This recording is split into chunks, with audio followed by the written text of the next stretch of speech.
This demo video will show you how to use our new On This Day feature. You can see here I am inside the MemoryWeb website version of the app and on the photo section, and it gives me a few options on the top. You have all dates, group by year, or on this day, which is what I'd clicked on.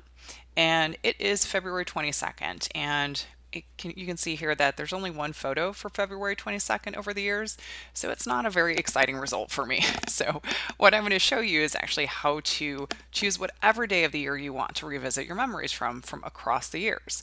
So I'm going to go here to this button that says choose a different day, and I'm going to go ahead and choose October 31st because I know that Halloween is a big deal around my house, so I'm definitely going to have some photos from across the years on October 31st.